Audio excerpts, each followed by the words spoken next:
welcome to the program. Thank you so much for joining us this morning, and I'm glad that you've decided to stay tuned in the #1 business channel, that is Smart 24 TV, as we drive your business. My name is Anthony Sebale, and this is The Point.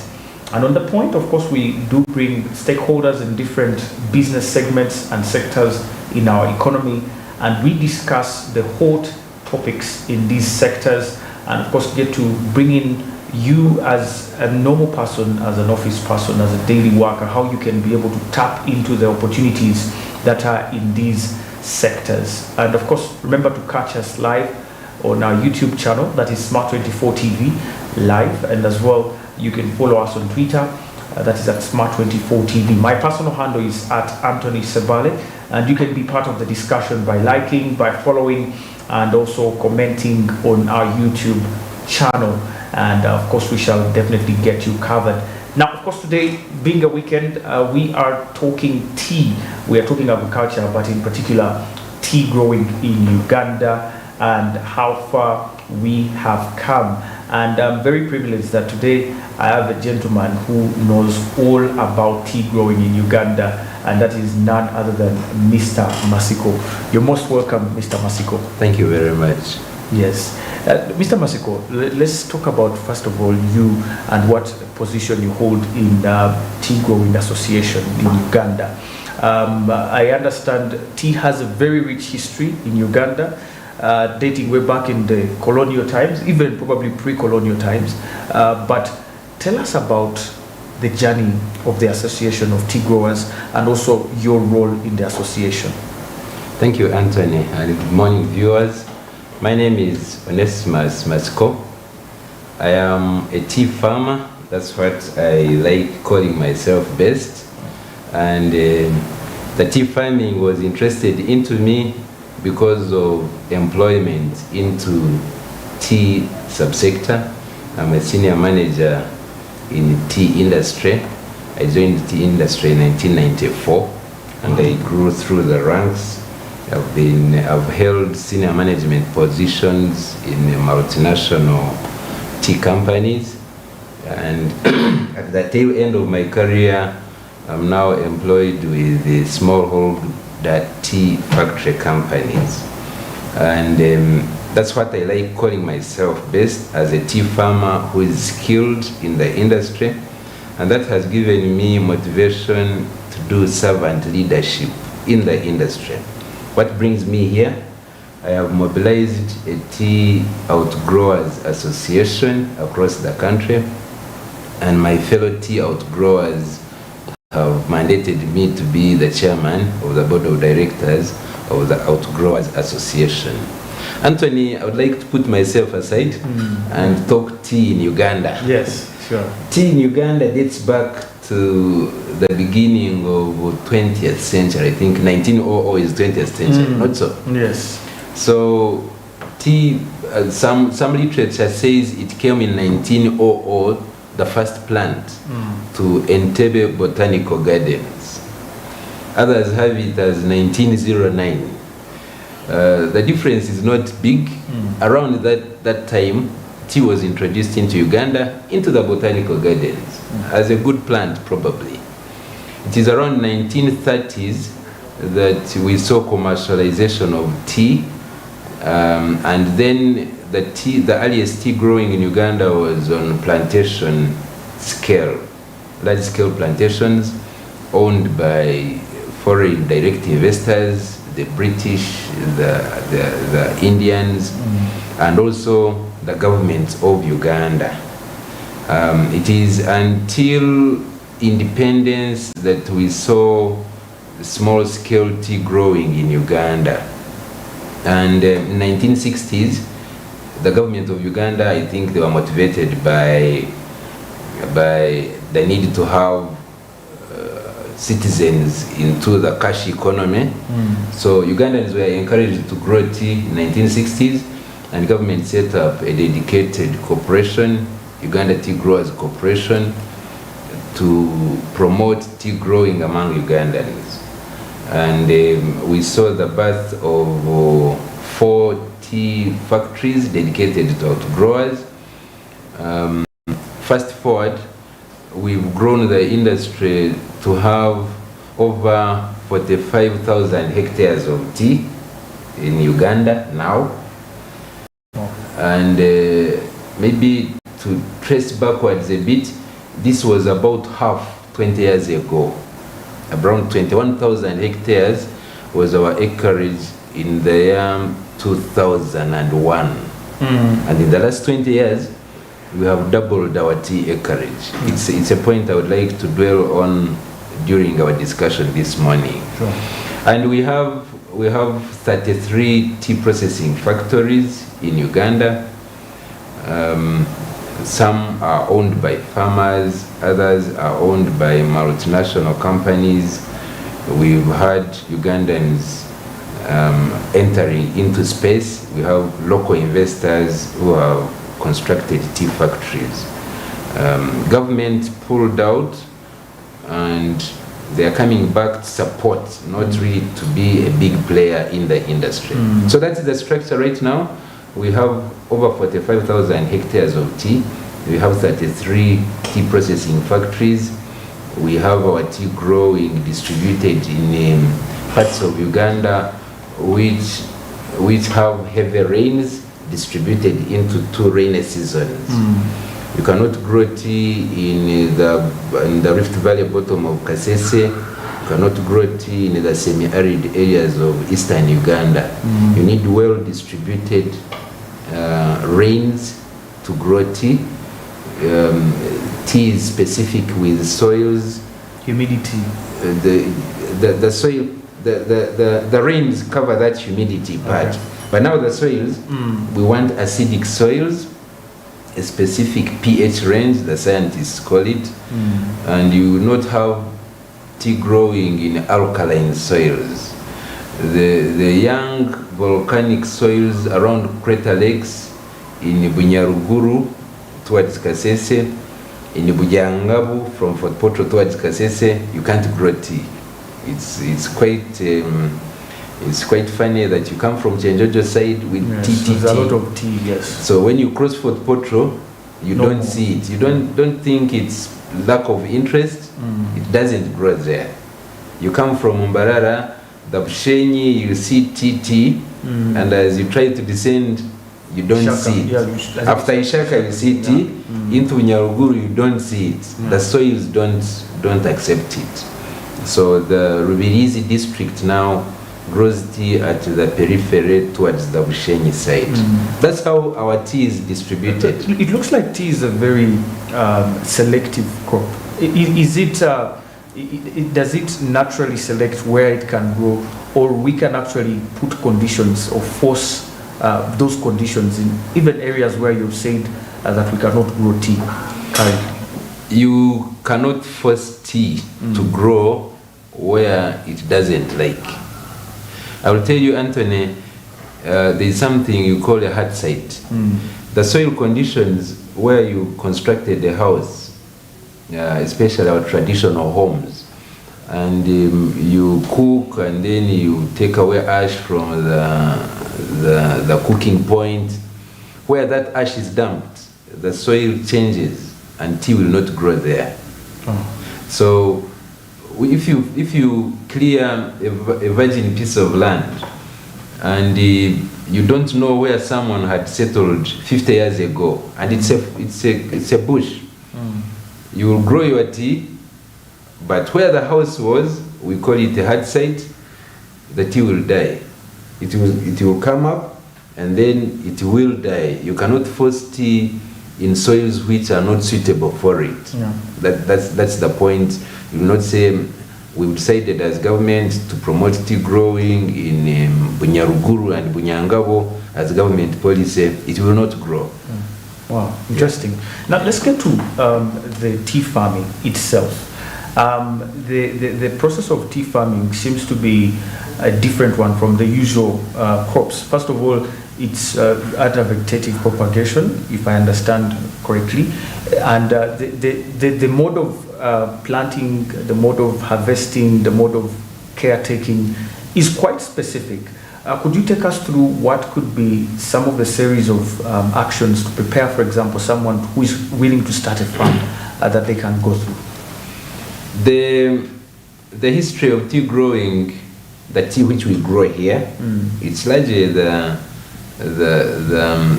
plant that we grow in India and all over the world.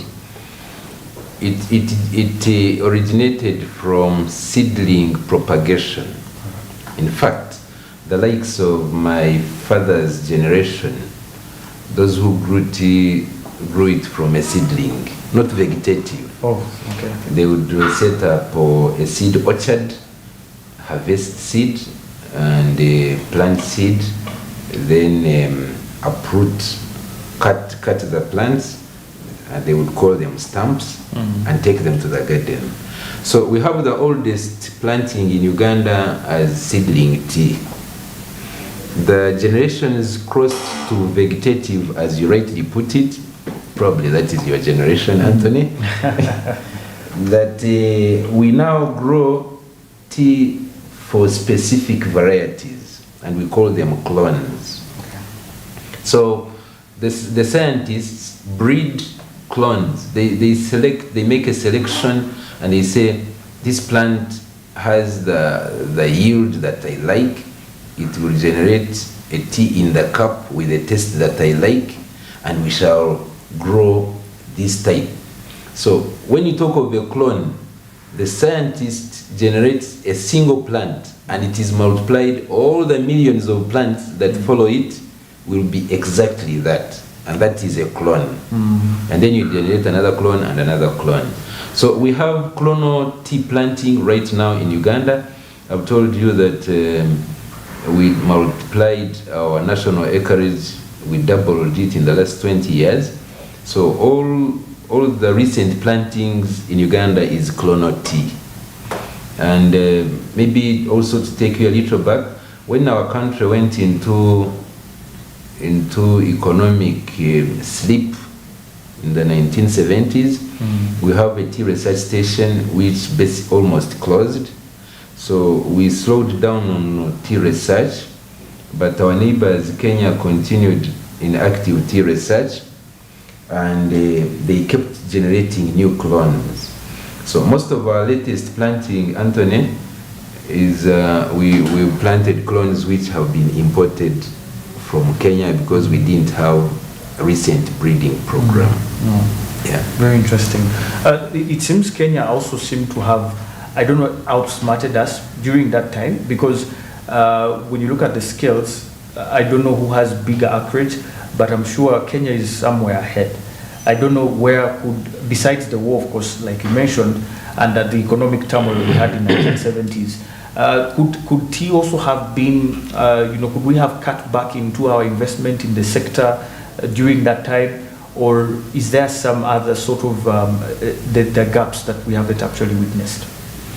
During 1960s, when tea was being promoted among local Ugandans, we were at the same scale with Kenya.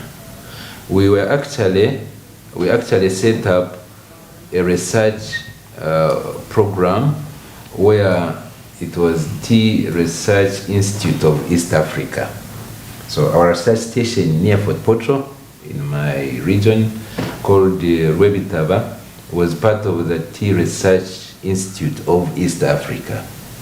So we had a research station at Rwebitaba, the one in Kericho for Kenya, and the one near Njombe in Tanzania. I went there about 20 years ago. We held back as Kenya was moving. I've told you in 1960s we were about the same scale of the tea industry in the country. Right now, last year, Uganda sold 68 million kilograms of tea at the Mombasa auction, and Kenya sold 400. Wow. That is the ratio. 400 million. 400 million kilograms from Kenya, 68 million kilograms from Uganda. Wow, that's That's times 5, times 6. Yes, Around times 6 point times. something. Yes. That is volume. Yeah. Number two, earnings, which is central to our theme this morning. Our product quality is much lower than our neighbors, and we sold at $1.35 average as Uganda, and Rwanda sold close to 3, and Kenya sold above 2, slightly above 2. So Uganda, we sold at a price which is less than half. Now let me shift to Rwanda deliberately. We sold at a price which is less than half of Rwanda. I'm quoting Rwanda because there is a misconception in Uganda that the Kenyans are cheating us because we sell at their auction. Yes. But I brought in Rwanda to remind you and to tell viewers that the Rwanda price is higher than Kenya where they sell. So we need to look into ourselves and stop complaining of the marketplace being segregative. We need to look at ourselves. So the other thing, I've talked about the size in terms of production, but now the 45,000 hectares which I've told you, we yielded from each hectare, we get around 1,800 kilograms of processed tea per hectare in a year. 1.8 tons. Myself as an informed farmer, struggling in our poor environment, my performance at my garden is 3,200, 3.2 tons. The best practice, I've been a manager of a multinational operation where we averaged 4.2 tons on a big commercial scale. Per hectare? Per hectare in a year. The clone, which is largely commercialized in Uganda, it is called TRFK 303/577. Forget about those details. But that clone is rated above 5,000, I think 5,700. You have planted material which is rated 5.7 tons. You've had in your own growing environment someone averaging 4.2 tons. You've had a farmer like me who is also struggling on his own, who has yielded 3.2. The country is averaging 1.8. Let me give you one more. The 1.8 is an average of big and small. For smallholder farmers specifically, their average is around 1.5 tons. What does that tell you? It means this country can triple yields. This country can double the price. Why wouldn't I tell you that we can double earnings? In fact, double is a modest if you were to be ambitious, if you are a tight senior to give me a target, you tell me you can triple production, you can double the price. What is the ultimate? What is the product of that? It's like 6 times something more than quadrupling. So my value proposition to the country this morning is that we can double Uganda's earnings from tea, because at the minimum, if only we can get 50% more production, if only we can get 30% better price, a combination of those two mathematically, I've done it, I've simulated it, I've created a model. 50% increase in production, 30% increase in price will give you 100% increase in national revenues from tea. Wow, thank you so much, Mr. Maseko. We have to take a very quick breather there and return very briefly. We are talking the tea industry and how we can double our earnings. Of course, he has mentioned that we have a limited acreage and tea doesn't grow anywhere, so you don't grow it in the back of your house. But how can we utilize the current space we have, the acreage, to double those earnings. Mr. Masiko, when we return, we want to talk about the pricing. Like you mentioned, there's a way we can increase the pricing, but what's the price determination criteria for tea, and how can we dwell on that as well to increase our prices? But then also, we know, of course, coffee is a very close beverage and competing in the same sector, and actually Uganda's probably leading export when it comes to agricultural products. How are we coping with that? The balancing of the tea and the coffee. So that we bring the tea probably even more than the coffee at the earnings from the exports level, but also on scale, the amount we are producing and the yields from that crop. My name is Anthony. This is The Point, and you're watching Smart 24 TV. We are talking a very short break, and we return shortly. Don't go anywhere.